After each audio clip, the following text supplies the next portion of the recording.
Hey friends, Pastor Josh here, and this is the weekly update for Redeeming Grace Church. It's Monday, May 16th of 2022. I have two main things to talk about today. One is we have a family meeting this coming Sunday night on, May 22nd. And so all members, if you could please make the time to come. I know it's a busy season, but if you could make it, this is probably one of the most significant family meetings that we've ever had in the life of our church. And the reason for that is that we're actually I presented last month at our last family meeting three candidates for eldership, Jamie Love, Justin McGeary, and Steve Coper, and then let you know that this family meeting that's happening this week will be a time where we hear their testimonies and explanation of the gospel, and then have them answer a number of important questions that are going to come from you, the members, because according to our understanding of the Bible and the way we're structured as a church, you as the members recognize and affirm, install your leaders,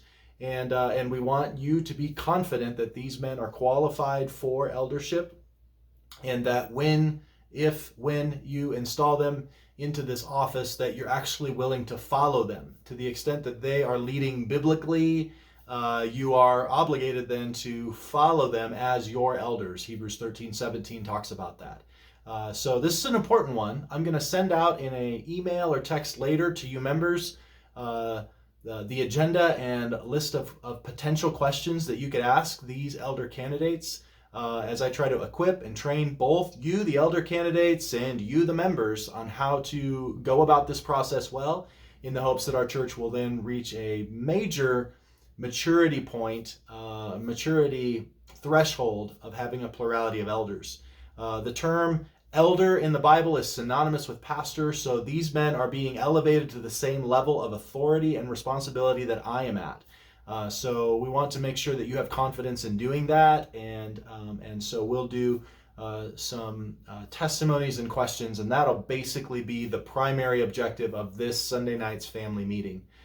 We won't vote tonight. We'll give you another month to pray about it, and then at our June meeting, they'll actually be brought forward for a vote, and then you'll vote. And I think the requirement is 67% or something. I think it's 2/3 must affirm these men to be elders for them to then be installed into that office, and then we'll pick a Sunday morning to actually do that formally. Install them into the office, and then they then become sharers in the pastoral ministry that I've been kind of carrying by myself at this point. So that's really important. Also, some other things that might come up in the family meeting are results of decisions we made at our last family meeting. I printed it out here just to make sure I didn't miss any. One of those was that we decided to take some of our surplus funds and send them out. So we spent $1,200 and sent it to Mercy Gate Church in Box Elder just to support them as they get started. They just launched last month, and they were very grateful that we would partner with them in that way, and not have a competitive spirit, but a cooperative spirit in seeing the gospel flourish in Box Elder.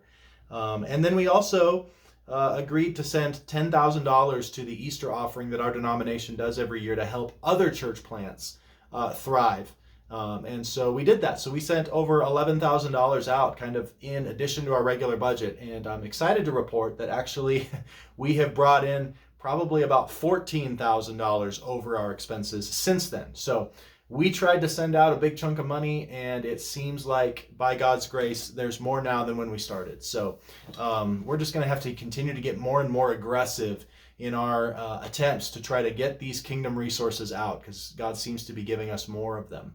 One of the other things that we did is we decided to go ahead and take some of our money and set it aside for an emergency fund, 4-month emergency fund. So we did that. We also set aside some money for a building fund. I think there is some continued discussion on whether we want to do that or not.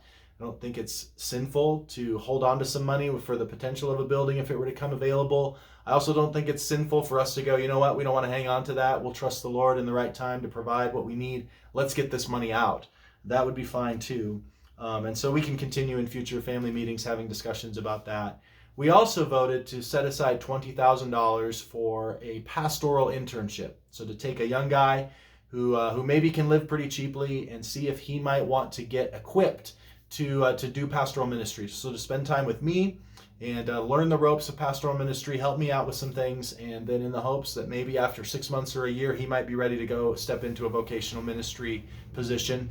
Maybe it's here, maybe it's somewhere else, but that's we set aside $20,000 for that. I have a guy that is finishing up seminary this summer that I have as a prospect. So I'm not going to share his name yet because I'm still working on him. He hasn't quite agreed to this, but I think I have his ear. It's a person that I have invested in for many years, going back clear to my days back in Nebraska, and would love to have him come and learn the ropes and continue that discipling relationship that began way back when he was in middle school. So you can pray for that. I can share more details at the family meeting, but won't on the internet here. We also have had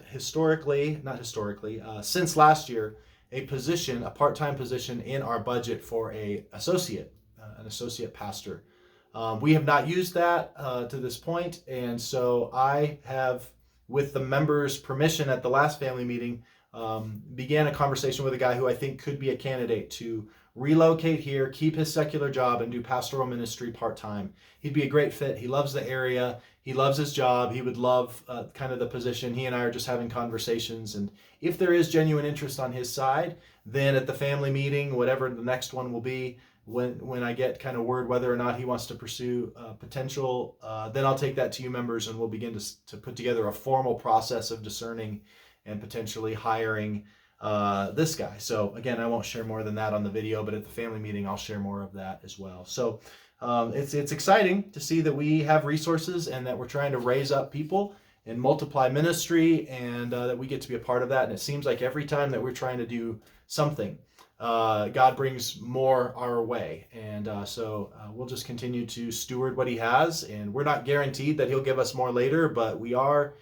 responsible for what he's given now, and it's a wonderful thing that we get to do that. So all of that was just number one, family meeting.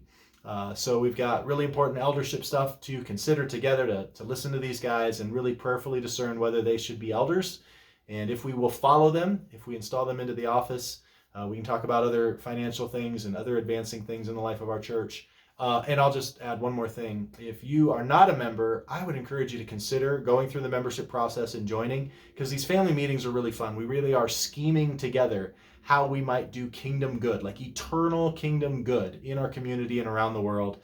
And so if you're willing to agree to our statement of faith and defend it, you're willing to live according to our church covenant, you're willing to be recognized as the other members and be accountable to them, then you get to share in the excitement and the responsibility and the joy of seeing ministry flourish and putting your 2 cents in there and adding your gifts and ideas to the mix. And so just another reason to be a meaningful member of a local church. Personally, I think just attending a church and not being a member is kind of boring.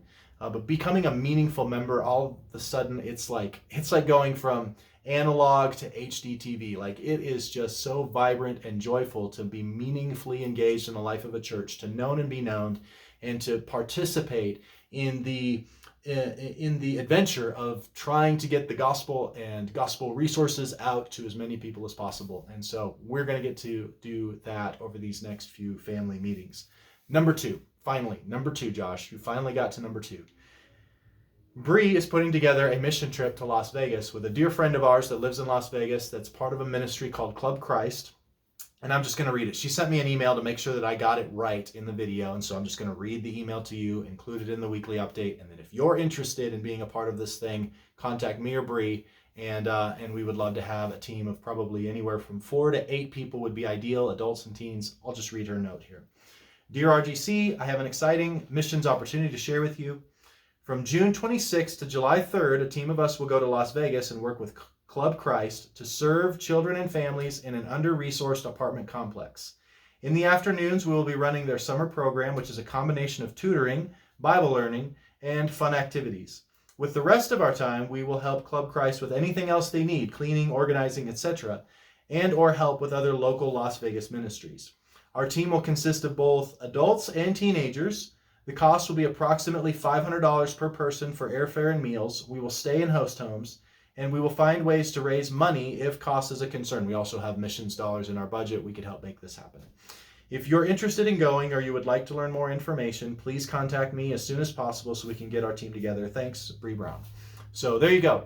Number 1, family meeting. members, please make this a priority to be there and participate. This is a really significant one. And 2, mission trip at the end of June into early July, going to Las Vegas to work with Club Christ, a dear friend of ours, Lauren McCammon, and Bree's heading that up, so I guess I don't get to go. I get to stay with the kids, which will be wonderful in and of itself. So I love you. There's a bunch of other stuff that's going on, but you can look on the internet. You know how to do that. So I love you. Have a great week, and I'll catch you next Sunday. Bye.